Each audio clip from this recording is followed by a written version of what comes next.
السلام عليكم ورحمة الله وبركاته. أهلا وسهلا يا شعبك الصوماليد مقالة أوسلو يودنك النرويج بدقن مقعي جوا سعاد عبدي وحنا معملة وهاي أورلي رادو ميو وشقية عائلة دها يودتك استعمال المغادراتك يودتك وحنوصن maskaxda xanuunsan ee magac xanuunada dhimirka noocyadooda kala badan baa ay saameysay maanta markaa oo ah 10kii bishii Oktoobar waa maalinta xusida ama baraarujinta xanuunada la xiriira maskaxda oo waa Världens psykisk hälsodag weeyaan marka maanta waxaanu laba mid sameynay daahfurka xafiiskan aan ugu shaqeyno bulshaweynteena dadka Soomaaliyeed iyo dadka ajnabiga ah iyo baraarujintii aan maanta mashruuc yar oo gaaban aan ugu soo diyaarinay shacabkeena sidaan uga hadalo saameynta ay nagu leedahay xanuunada maskaxda la isticmaalo la xiriira iyo dhibaatooyinka maaragtay dhexdeena inagu aanaynu inta badan qofku markuu maskaxiyan u xanuunsado inagu waxaan raahnaa waali laakiin xanuunada maskaxda la xiriira way badan yihiin qaybahooda kala duwan waana wax inagu adag bulsho ahaan Soomaali hadaynu nahay inaynu ka hadalo xanuunada maskaxda la xiriira waayo qofku hadii lig xanuuno ama hadii lug madax xanuuno hadad aragaagu yaraado dhakhtar baad u tagaysaa oo takhasus gaar ah u leh laakiin aad bay nagu adag tahay inaynu u tagno dhakhtarada daweeya xanuunada maskaxda marka baraarujintii maanta waxa weeyaan in ka hortaga la sameeyo inta badan waxa keena maartay qofku inuu kelinimo dareemo inuu mujtamaci ka dhaxbaxo in maaragtay qofkii hadii laga dareemo saamaha astaanta ee maskaxdu xanuunada maskaxdu ay leeyihiin qofka in la soo dhaweeyo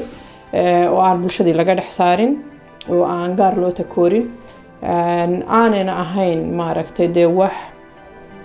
xun inuu maaragtay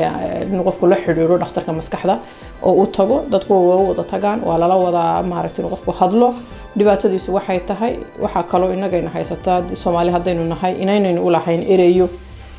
uu qofkii ku sifeeyo ishaaraha ama waxyaabaha uu dareemayo ama sida loo hayo marka waxyaabaha aanu qabano waxa kamid ah baraarujinta iyo maaragtay dadka inaan u raacno dhakhtaradii iyo meelaha xarumaha lagu daweeyo lagu miiro maaragtay ka hortaga mukhadaraadka iyo hadii ku jiraba sidii uga bixi lahaa iyo cid la xiriiraha aan ka caawino in maaragtay aanu ku booqan karo qofkii xiran xarumaha jeelasha marka qof alla qofkii caawimo u baahan ama caafimaad ahaato maskaxeed ama mukhadaraadka ahaato ama ha ahaato de nolosha inteedii kale guri ay sharciyay waxyaabo badan ba saameynaya qofku markuu maskaxiyan xanuunsado inuu maaragtay gurigii deganaan kar waayo inuu shaqadii lumiyo inuu waxbarashadii ka dhaco waxyaabahaas oo dhan intii aanu ka garab gali karo aanu ka caawin karo inaanu bulshadayada ka caawino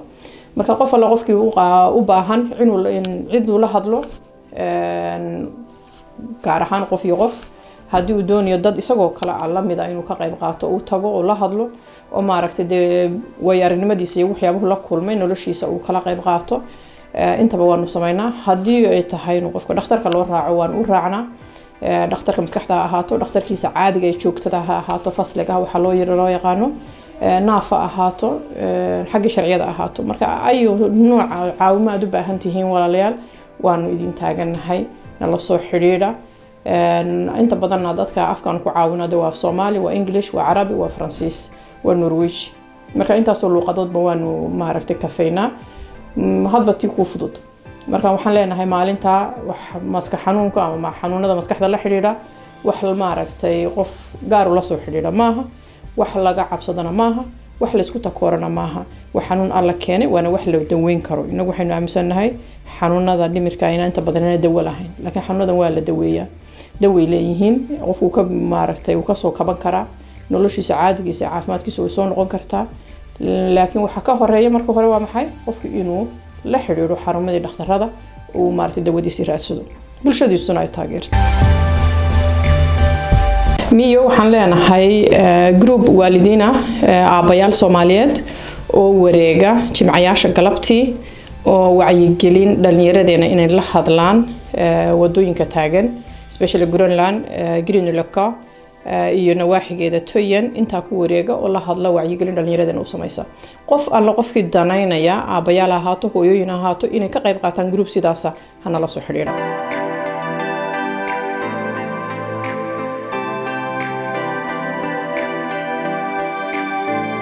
waxaan ugu talagalay maanta baraarujinta maalintii xanuunada dhimirka la xiriira ayaanu qadadan ugu soo talagalay shacabkeena in maalinta la qadeeyo lagana wada hadlo oo la isku baraarujiyo inay xanuunadaasi jiraan oo maalintaana wax la isaga sheego